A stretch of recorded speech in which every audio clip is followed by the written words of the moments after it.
From the time we are born, we make our way through a world that will always remain something of a mystery to us. We piece together understandings. We build lives. But we always feel an urge to go deeper. We want to grasp the way things really are. But what is real? In the world, in ourselves, in the experience of being alive, what is real? Metaphysics is the branch of philosophy that asks about the basic nature of reality. We explain the complex in terms of the simple.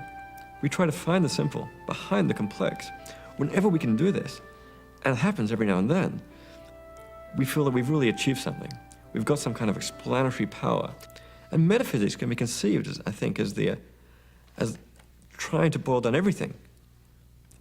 Trying to boil down and reconstruct everything into the universe out of the simplest possible fundamental core. The question about what is real is the basic question in metaphysics. What are the basic kinds of things that there are?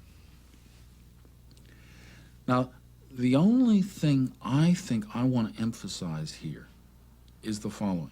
That starts looking like a question of ontology, i.e., a question about what are the basic kinds of bits out of which you make a world. But metaphysics, at least traditionally, had this other part, cosmology. That's about how the bits provided by ontology can be stuck together to make the unified system that constitutes the world.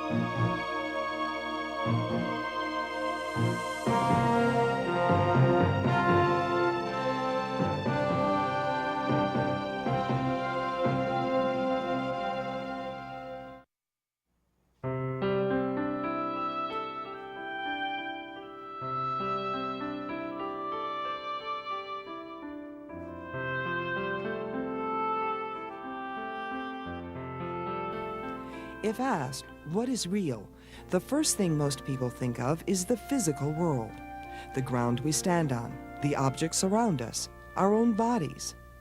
A view called materialism holds that only the physical world is real. Materialism dates back to the 5th century BC, when the Greek philosopher Democritus theorized that everything in the universe is made up of tiny atoms bouncing around and hooking together. Materialism rose to prominence with the scientific revolution. Inspired by the discoveries of Galileo and others, 17th century philosopher Thomas Hobbes sought to describe reality in a way that science could fully grasp. Reality, Hobbes argued, consists of matter, nothing else. The universe is body, and that which is not body is no part of the universe. And because the universe is all, that which is no part of it is nothing, and consequently, nowhere. In Hobbes' scheme of things, the human body is simply a machine.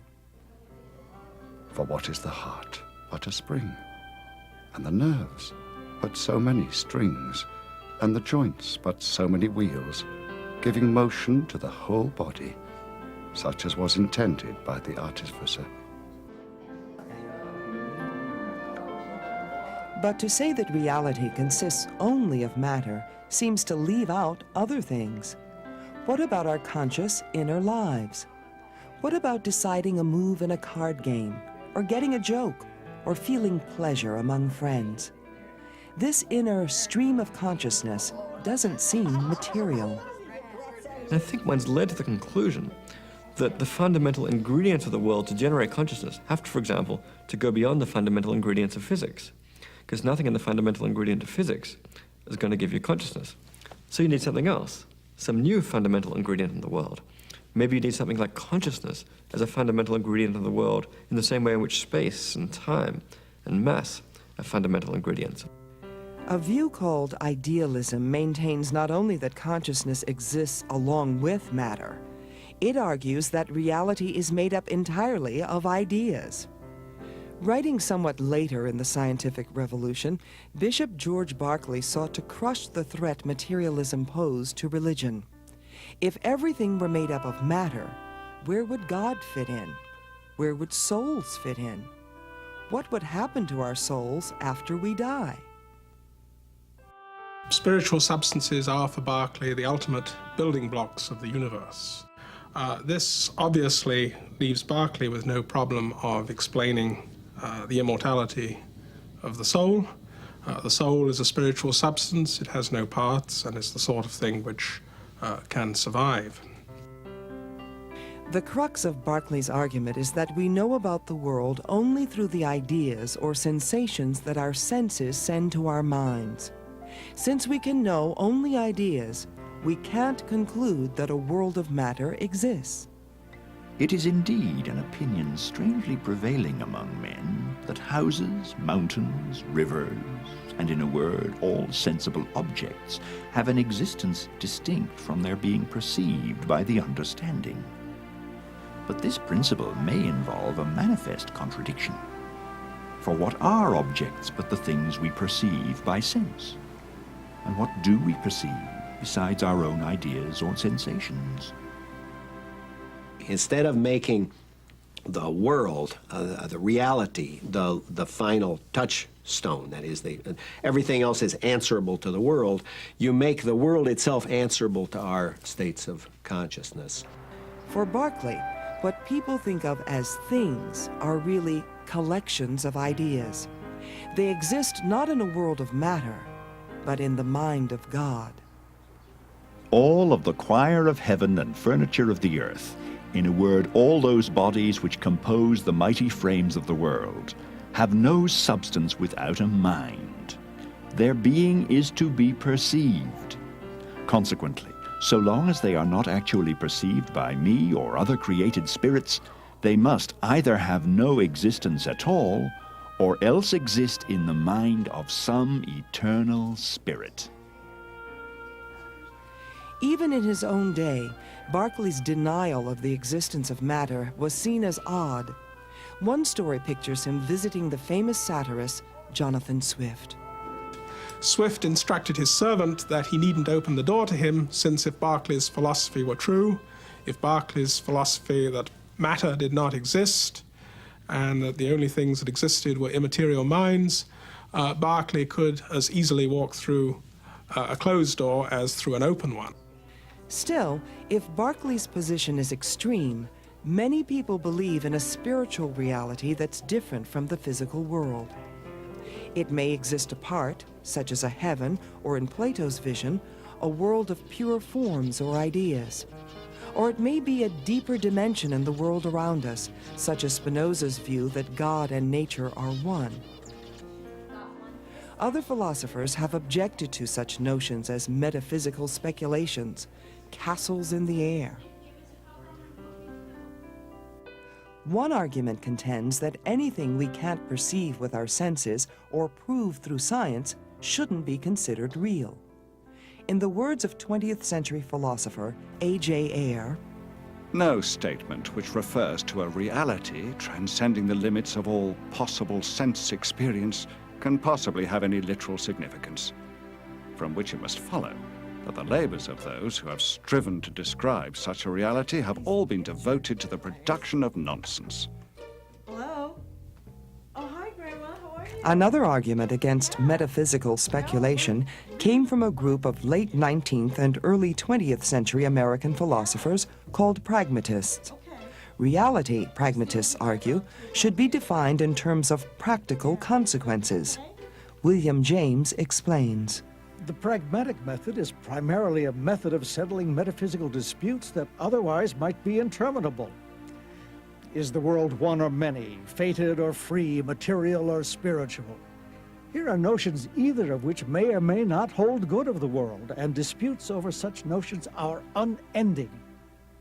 The pragmatic method in such cases is to try to interpret each notion by tracing its respective practical consequences.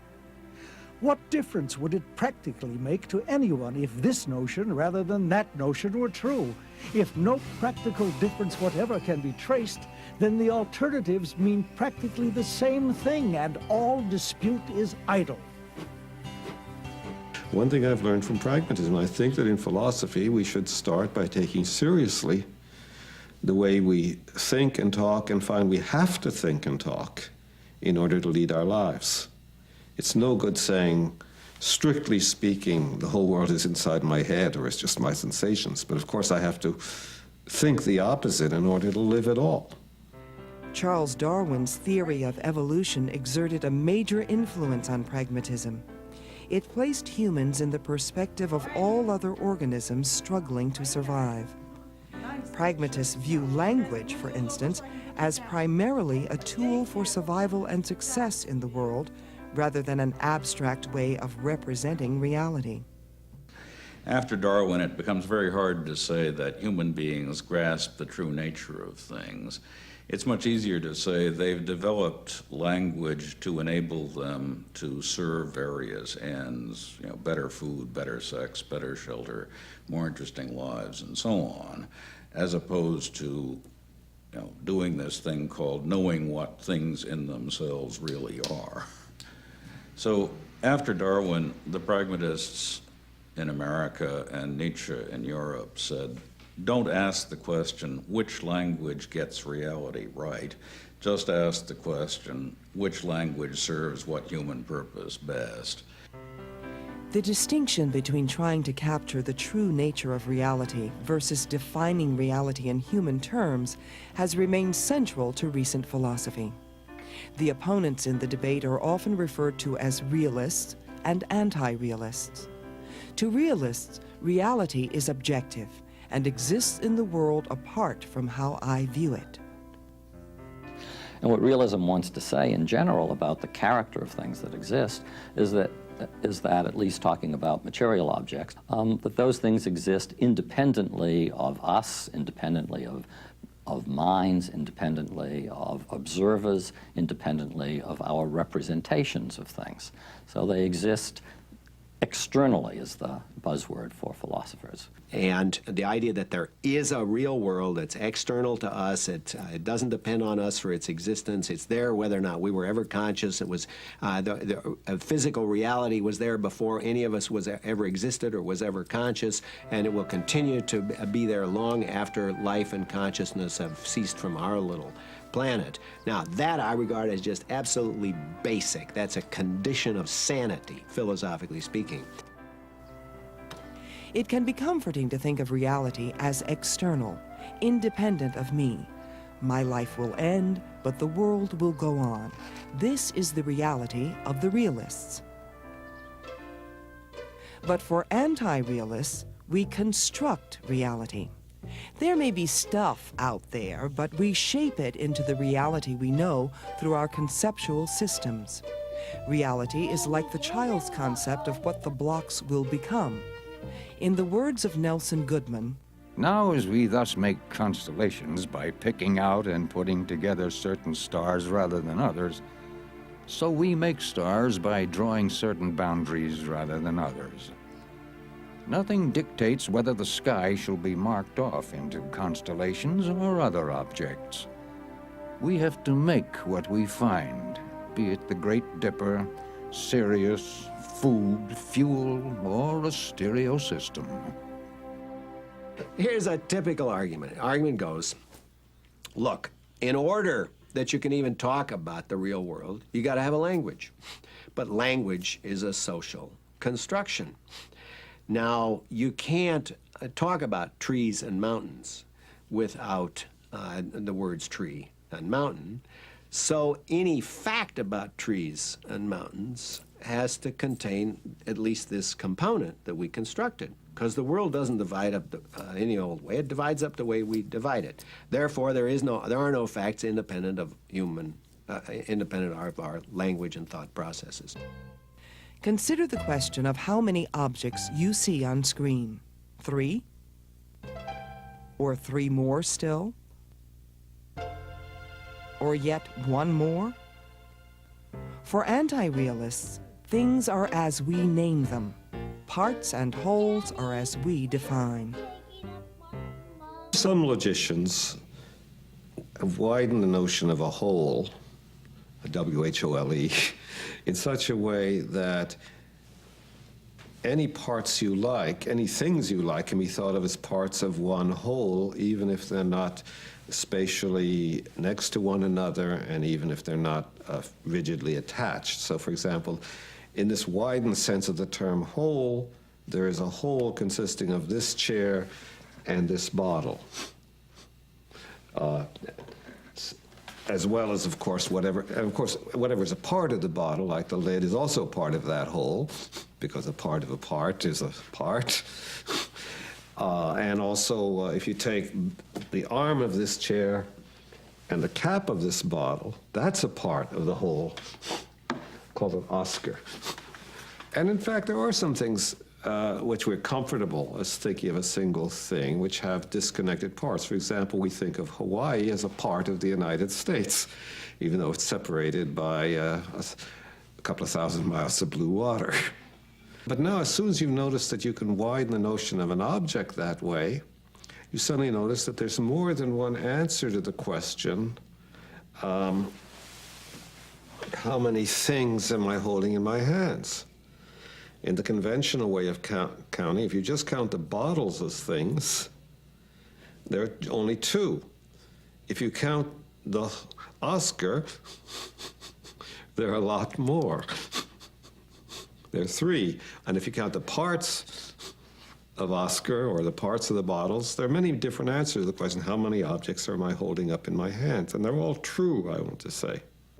To anti-realists, we use conceptual systems not only to define how many objects we're looking at, but also to define all reality in the universe.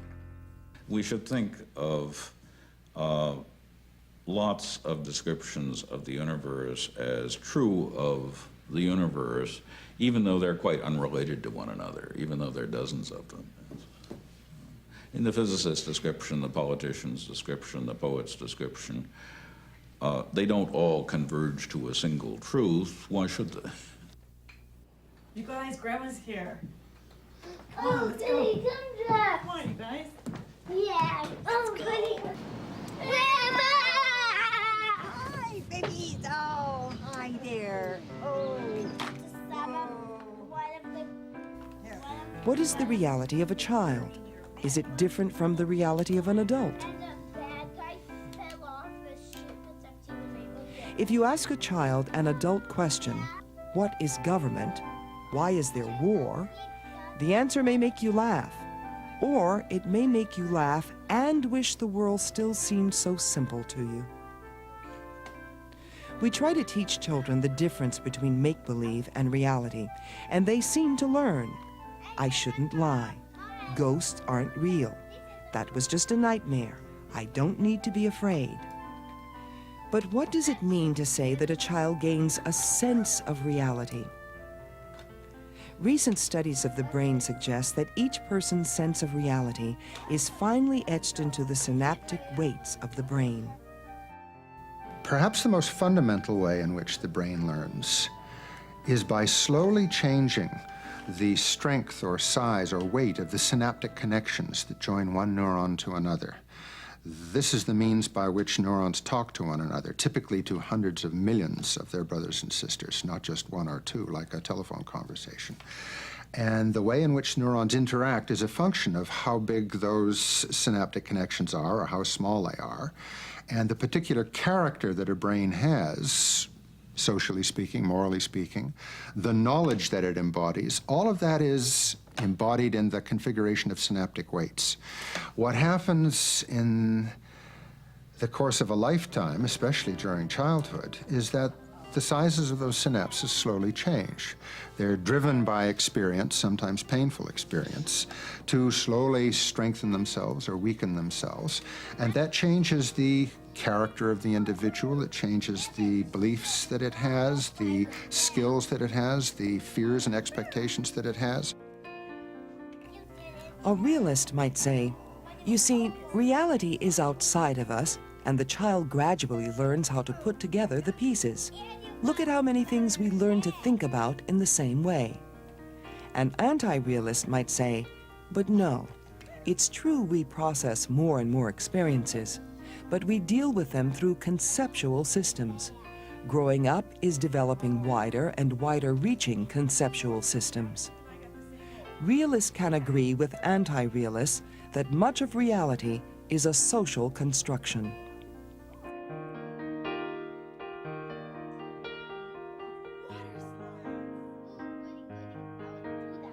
There really are social, institutional facts, right, that are social constructs. Money's a social construct. So is marriage and property and government and universities and language and tenure and cocktail parties and a whole lot of other things that are important to us. The institutional facts are not to be sneered at. They're absolutely basic to our lives. And that's because human beings accept certain sorts of phenomena as having a certain kind of status. And with that status go certain kinds of functions, and they will organize their lives around those functions. Probably the relationship between institutions and practices and particular thoughts are much more intimate than we tend to think. In our sort of individualistic tradition, we think, well, there's institutions out there and there's us individuals, and of course we are trapped, bullied by institutions, but still basically the individuals are there. Whereas I suppose that I have a much more fluid sense of the ways in which we are formed in a society, and our institutions, our social forms, our personae, who I am, and my language, are all formed as part of an intricate network in which there is no priority. You might say there would be no individuals if there weren't institutions. They don't have to be banks, but they have to be some kinds of social frameworks in which we live our lives. For realists, there has to be an independent world if we are going to live together. It isn't that I hold an opinion that there's a real world. It's rather that's a background presupposition of the way that I cope with things. I couldn't plan on where I'm going to go for the weekend, or I couldn't call my wife up and tell her what time I'm going to be home for dinner if I didn't take it for granted that there's a way that things are that's independent of my representation of how they are. Anti-realists contend, however, that reality always depends on how society conditions us. If society sends us strong messages about, say, inferiority of women or inequality among races, then these messages become reality for us. I think a great deal of feminist theory has started from the realization that our lives had been programmed for us by somebody else, and they're not really meaningful lives for us. And take another very different example, a feminist who's going to be my colleague now at the University of Chicago, Catherine MacKinnon. Now, she too starts in a different way from the recognition that a lot of our lives, our emotional lives, our desires and so on, are constructed by a world in which men have the power. So there's someone who really is taking the scheme as being all that we are ever in touch with.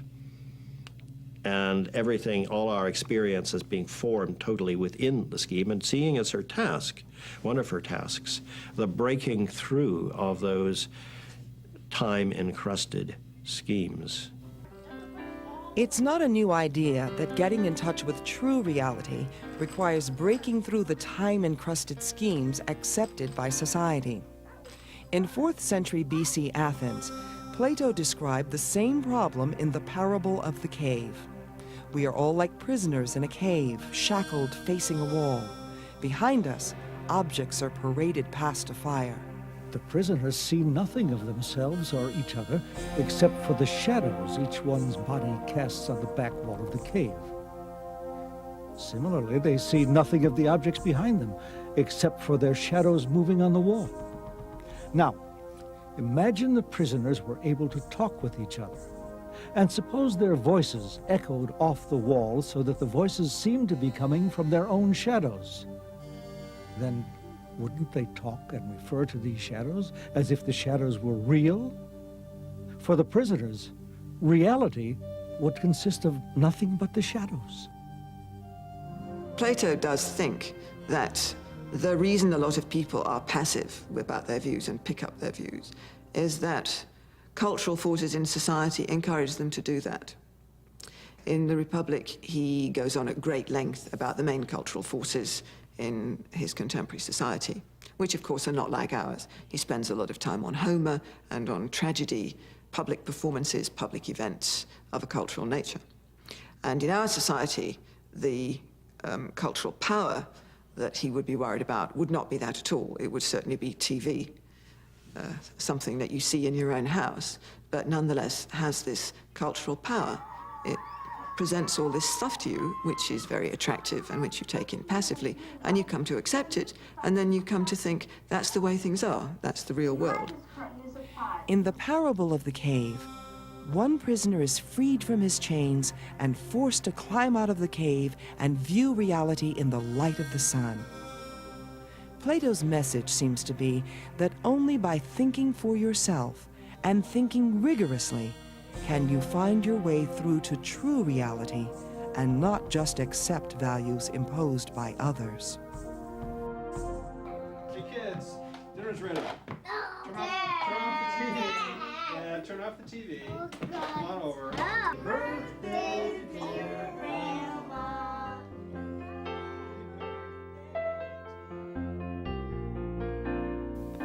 But can we ever really know where the line is between what comes from society and what is independent of us? What is real? Is reality in the lifetime or the moment? Is reality in matter or in our minds, physical or spiritual? Is reality in the world outside us or in how we think about things? When we are with family or friends, are we in the same reality as when we are alone or in a strange place? Or do we spend our lives moving from one reality to another?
The Examined Life is a 26-part series for college credit.